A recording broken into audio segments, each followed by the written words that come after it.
Hola a todos y sean bienvenidos a la primera entrega de este canal, el cual será una pequeña demostración de lo que iremos viendo futuramente aquí. ¿En qué consiste? Consiste en la resolución de problemas de matemática de los distintos exámenes de admisión que se lleguen a realizar. En el video de hoy resolveremos 5 problemas. Uno de habilidad lógico-matemática o razonamiento matemático, uno de álgebra, uno de aritmética, uno de geometría y uno de trigonometría, los cuales han sido extraídos del último examen de admisión que se tomó en San Marcos en septiembre del 2017. Muy bien, sin nada más que introducir, comencemos. Muy bien, tenemos nuestro primer problema, el cual ya dijimos es de habilidad lógico-matemática, y nos dice: Aldo, Juan y Raúl tienen profesiones diferentes, ingeniero, físico y profesor, no necesariamente en ese orden. Cada uno tiene un hijo que ejerce una de estas profesiones, pero distinta a la de su padre. Además, cada hijo tiene diferente profesión a la de los otros hijos. Si el ingeniero es Aldo y el hijo de Juan es profesor, ¿qué profesiones tienen Juan y el hijo de Raúl respectivamente? Muy bien, nos damos cuenta que el tema de este problema es uno de los primeros que se desarrolla en el curso de razonamiento matemático, en el cual nos suelen dar un conjunto de actores, un conjunto de características que van a presentar estos actores, pero desconocemos su regla de correspondencia. También nos dan un conjunto de condiciones y por último un conjunto de datos. Ahora lo que vamos a hacer es identificar cada uno de estos. Comenzando por los actores. Nos damos cuenta que los actores serán Aldo, Juan y Raúl, así como el hijo de cada uno de ellos. ¿Cuáles serán las características? Las características serán las profesiones, que son ingeniero, físico y profesor. Ahora, ¿qué es lo que hacemos con los actores y con las características? En este tipo de problemas lo que hacemos es plasmarlos en un cuadro de doble entrada, el cual nos va a ayudar muchísimo al momento de analizar las condiciones y los datos. Lo que haré a continuación es graficar este cuadro con los actores y con las características. Yo voy a saltar esta parte para que ustedes no se aburran. Muy bien, aquí tenemos nuestro cuadro de doble entrada, ya con los actores identificados, asimismo como con las características. Ahora continuamos con lo que son las condiciones. Y las condiciones nos dicen que tanto para los padres como para los hijos van a tener profesiones diferentes entre sí. Es decir, solo puede haber un padre ingeniero, un padre físico y un padre profesor. Un hijo ingeniero, un hijo físico y un hijo profesor. No puede haber dos de la misma profesión.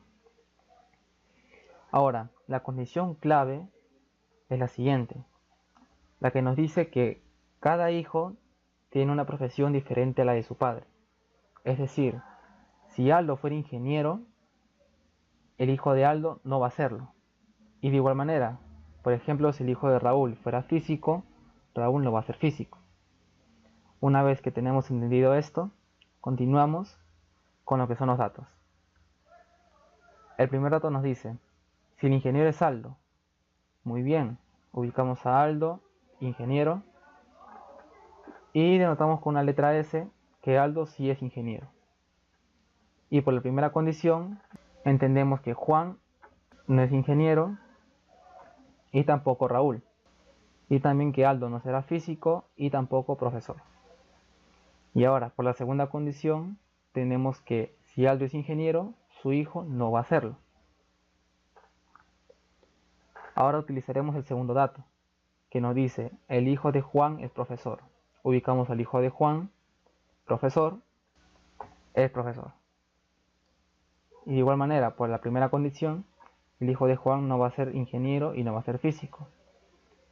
Y el hijo de Aldo ni el hijo de Raúl van a ser profesores. Y por la segunda condición, si el hijo de Juan es profesor, su papá no va a serlo. Ahora, lo que nos queda hacer aquí es aplicar un poco de razonamiento para terminar de rellenar nuestro cuadro. Nos damos cuenta que en Juan no es ingeniero y no es profesor. Entonces, ¿qué nos queda? Que Juan tiene que ser el físico. Entonces, si Juan es físico, Raúl no va a serlo.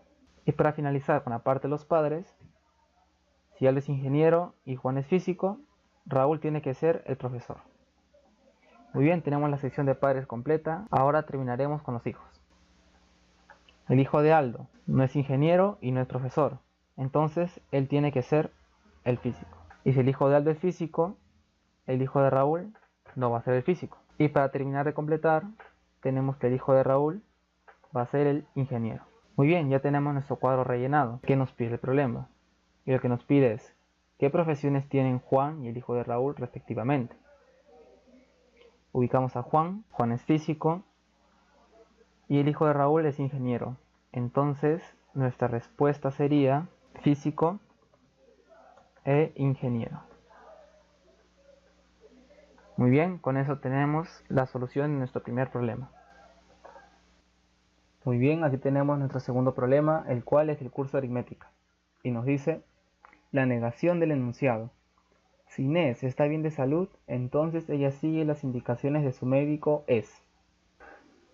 Bien, nos damos cuenta que nuestro problema nos habla sobre lógica proposicional, en el cual nos piden la negación del enunciado. Primero que nada nos damos cuenta que nuestro enunciado presenta dos proposiciones simples, las cuales serán Inés está bien de salud y ella sigue las indicaciones de su médico. Muy bien, ¿por qué decimos que estas dos son proposiciones simples? Dado que ambas pueden expresar un valor de verdad, ya sea verdadero o sea falso. Ahora lo que sigue es representar esto mediante símbolos o una letra. Yo lo voy a poner, por ejemplo, la primera proposición como letra P y la segunda proposición como la letra Q. Muy bien, una vez que tenemos esto ya representado, lo que sigue es identificar el conector que se está utilizando. Nosotros conocemos mayormente tres tipos de conectores lógicos, los cuales son el operador de conjunción, el cual en los enunciados vamos a encontrarlo de la siguiente manera, como el conector y su símbolo se representa mediante una pequeña V invertida. Luego tenemos el operador de disyunción, el cual en los enunciados lo encontramos como el conector O, y su símbolo se representa mediante una V. Y por último tenemos el conector de implicancia, o también llamado condicional, el cual lo vamos a encontrar en los enunciados como si la primera proposición, entonces la segunda proposición.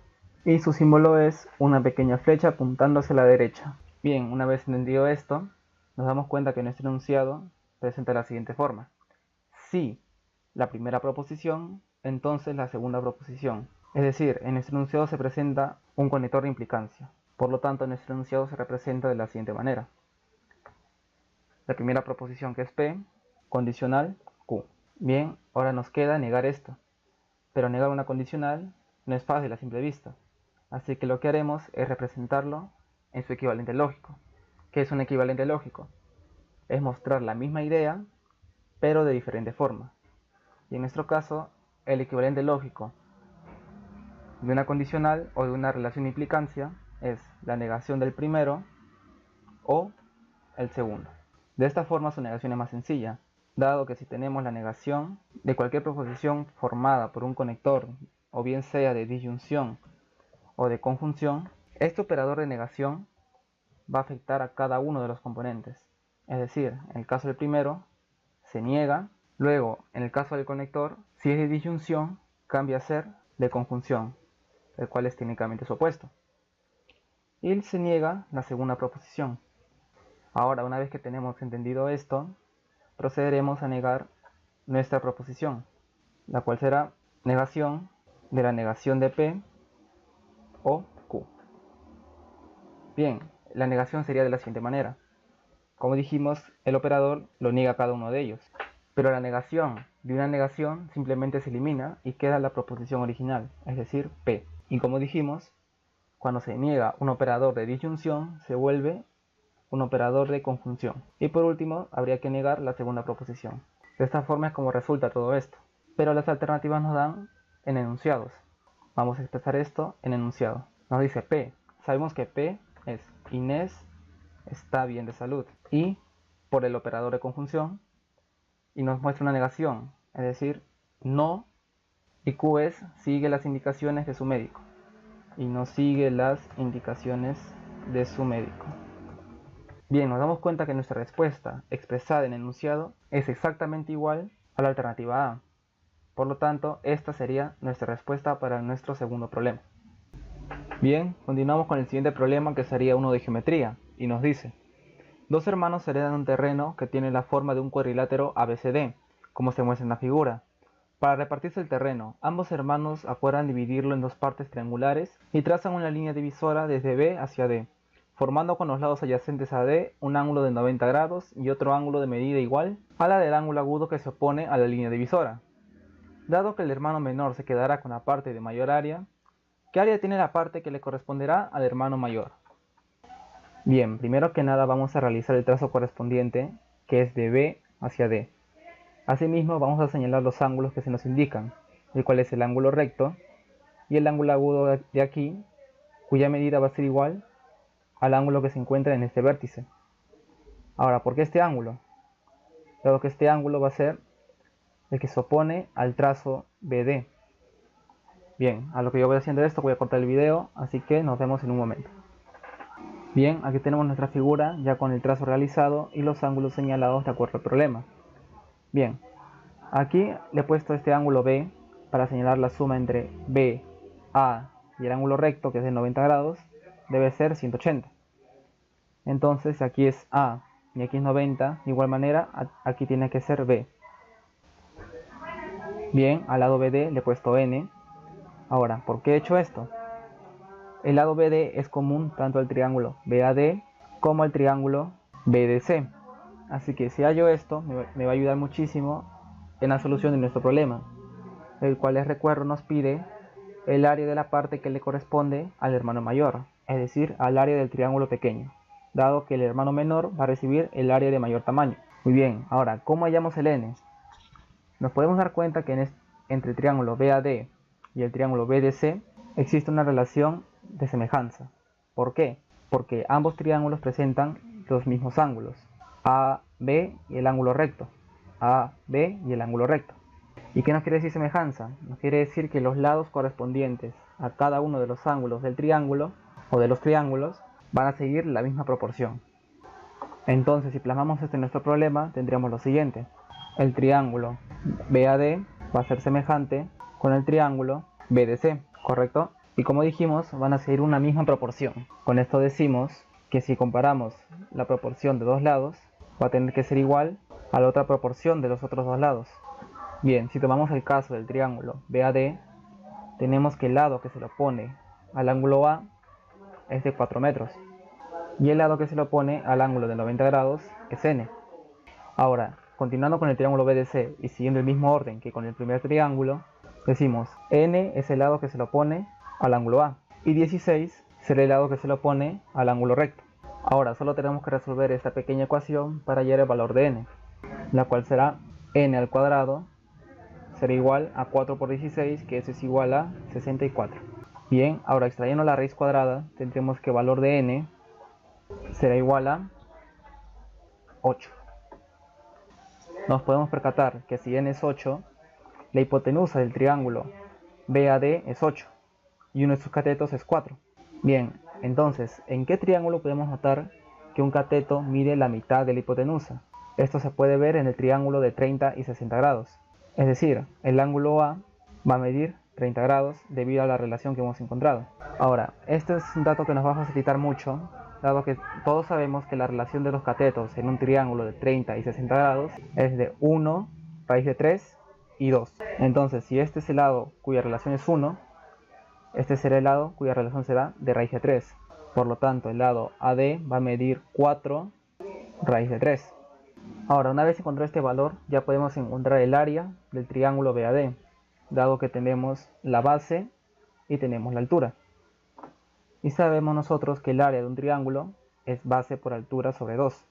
Entonces tendríamos área igual a 4 multiplicado por 4 raíz de 3, todo esto dividido entre 2.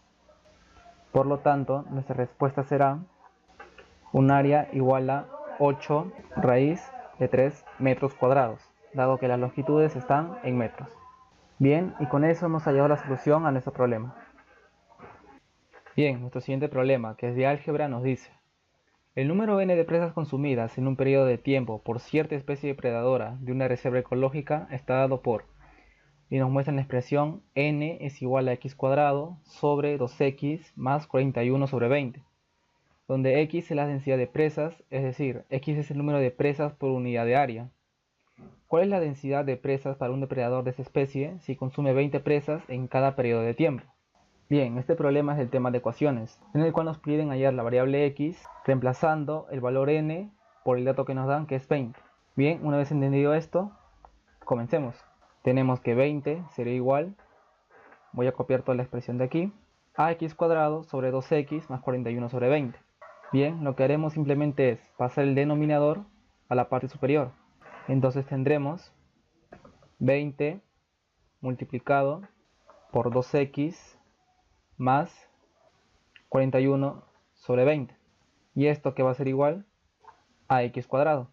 Bien, una vez que tenemos esto, vamos a proceder con la solución. Sabemos que el 20 va a afectar a cada uno de estos números. Entonces pasaría lo siguiente.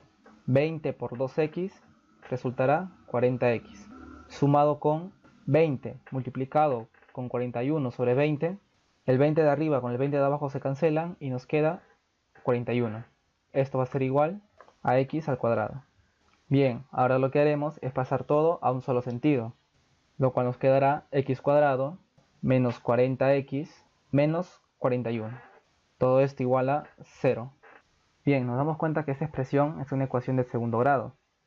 Por lo tanto, tendrá dos soluciones, de las cuales o bien puede ser las dos válidas, las dos inválidas o solamente una válida. Bien, ¿cómo se resuelve este tipo de ecuaciones? Se resuelve generalmente factorizando. Y en nuestro caso usaremos lo que es el aspa simple. Bien, tenemos aquí x y x, que serán los factores para nuestro x cuadrado. Y del otro lado tenemos que menos 41 solo se puede descomponer en dos factores, 41 y 1. Lo que va a variar va a ser a qué signo le corresponde cada uno. Por lo tanto será 41 y 1. Ahora, ¿a cuál le toca el más y a cuál le toca el menos? Ya que sabemos que para que una multiplicación me resulte un número negativo, tiene que haber sí o sí un más y un menos. Nos damos cuenta que el coeficiente del medio es menos 40. Por lo tanto, tiene que predominar el signo negativo en el mayor número. Y en nuestro caso, el mayor número será menos 41. Por lo tanto, si operamos en aspa lo siguiente, esto y esto, tendremos x por 1, x por menos 41, menos 41x. Y menos 41x más x me va a resultar menos 40. Entonces cumple las condiciones del aspa simple. Por lo tanto, la forma factorizada de esta ecuación será x menos 41 multiplicado por x más 1. Todo esto igual a 0. Bien, ahora para hallar soluciones de esta ecuación, lo único que tenemos que hacer es igualar cada una a 0. Entonces si igualamos x menos 41, resultará x igual a 41. Y si resolvemos x más 1 igual a 0, tendremos que el valor de x va a ser igual a menos 1. Bien, como dijimos tenemos dos soluciones. Pero ahora, ¿cuál de estas dos va a ser la correcta? Bien, si analizamos el problema nos damos cuenta que x es la densidad de presas, es decir, el número de presas por unidad de área. Entonces, si hablamos de un número de presas, hablamos de números positivos. Por lo tanto, este x igual a menos 1 es imposible que pueda ser una solución, debido a que no existe un número negativo de presas. Entonces, esto queda descartado y tenemos que nuestra respuesta final será x igual a 41. Bien, con esto llegamos a la solución de nuestro penúltimo problema. Ahora pasemos al último problema de este video. Bien, hemos llegado al último problema de este video, el cual es del curso de trigonometría. Y nos dice, el ángulo de elevación con que se observa la parte superior de un edificio es de 45 grados, como se observa en la figura. Sobre el borde del edificio hay una antena cuya parte superior se observa desde el mismo lugar, con un ángulo de elevación cuya tangente es 1,2. ¿Cuál es la longitud de la antena? Bien, nos podemos dar cuenta que este problema nos habla tanto sobre razones trigonométricas como ángulo de elevación, debido a que encontramos aquí la tangente de un ángulo y ángulo de elevación propiamente dicho. Lo que nos piden es la longitud de la antena, entonces la representaré como una variable x. Ahora, el problema nos dice que se observa la parte alta de un edificio con un ángulo de elevación de 45 grados. Bien, sabemos que en un triángulo rectángulo, si un ángulo es 45, para que todo sume 180, este ángulo también debe ser 45 grados. Por lo tanto, ese triángulo será un triángulo rectángulo isósceles. Por lo tanto, si esto de aquí mide 120, la altura del edificio también será de 120. Bien, una vez identificado esto, usaremos el dato que nos dan sobre la tangente del ángulo, ya que el ángulo con el que se observa la punta de la antena tiene una tangente de 1,2. Entonces pondremos lo siguiente. Tangente del ángulo alfa va a ser igual a 1,2. Eso es por el dato, pero nosotros sabemos que la tangente de un ángulo agudo es igual al cateto opuesto sobre el cateto adyacente. Por lo tanto, si observamos en la figura, nos daremos cuenta que el cateto opuesto será tanto la longitud del edificio con la longitud de la antena. Es decir, su cateto opuesto será 120 más x.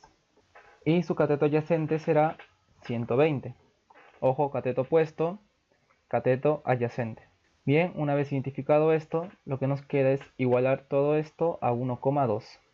Bien, pasando el 120 a multiplicar, tenemos que 120 más x va a ser igual a 120 multiplicado con 1,2, lo cual me va a resultar 144. Por lo tanto, lo único que nos queda es pasar el 120 a restar. Por lo tanto, nuestra variable x, que es la longitud de la antena, lo que nos están pidiendo, será igual a 24 metros. Bien, con esto hemos llegado a la solución del último problema.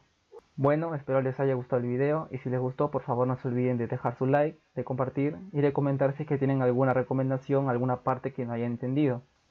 Estaremos subiendo videos cada vez que se realice el examen de admisión de una de las universidades que hemos mostrado en la introducción de este video. Bueno, sin nada más que decir, yo me despido. Chao.